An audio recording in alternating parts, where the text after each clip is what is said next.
Hey Carl, who are you?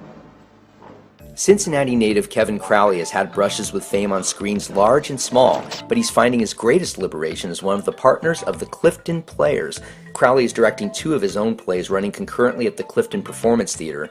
One is a drama drawn from the downfall of Penn State football coach Jerry Sandusky, the other a dark comedy inspired by Crowley's own experiences with an autistic son. Let's watch some of the scene work and talk with Kevin about his shift from working as an actor in Los Angeles to his creative rebirth in Cincinnati.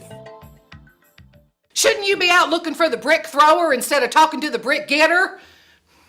The victim, I mean. We are the victims here.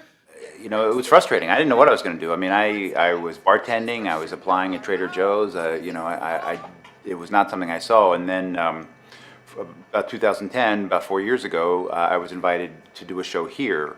And so all of us there's a half a dozen or more of us who are sort of, the core of this place. Suddenly we thought, well, we got something going here, so let's do another show. Said, let's do year 2, and now here we are in year 4. This thing just landed in my lap, and it's one of the best things that's happened to me. And the things that they're accusing Jay of, well, they could never happen. And they didn't. I was right there to see that they didn't.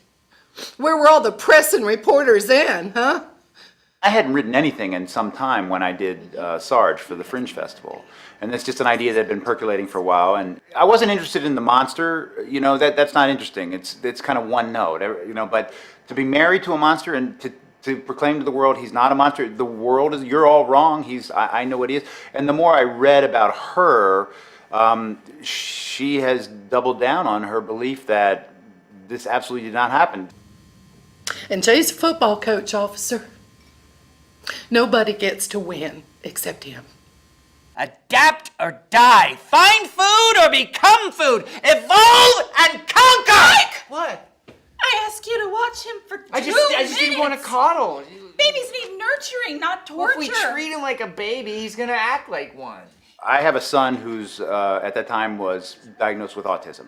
And I was struggling with these feelings of this son that I loved, and by the same token wanting to take him out and put him in the woods. And then I started thinking about the story, The Monkey's Paw, which is a famous ghost story, and the parallels. And I just thought, well, better than taking my son and leaving him in the woods, I should exercise my own demons through my pen. It's a very dark comedy. My work tends to be slightly comedic. I cut my teeth at Second City, so the idea of satire or social commentary is instilled in my writing. What kind of weak-willed man just lets loose in his own pants? Well, this is what I was trying to tell you. He's not a man. He's an infant. Still, where's his pride? I've become a better writer, there's no question. I've gotten stronger with characters, withholding stuff. Younger writers, you tend to overwrite, and especially with Sarge, I think, I'm very proud of the way that's turned out. I'll be 55 in November, and just to be able to pick and choose what plays I want to do, perform in, or direct, this is a luxury that not many people have.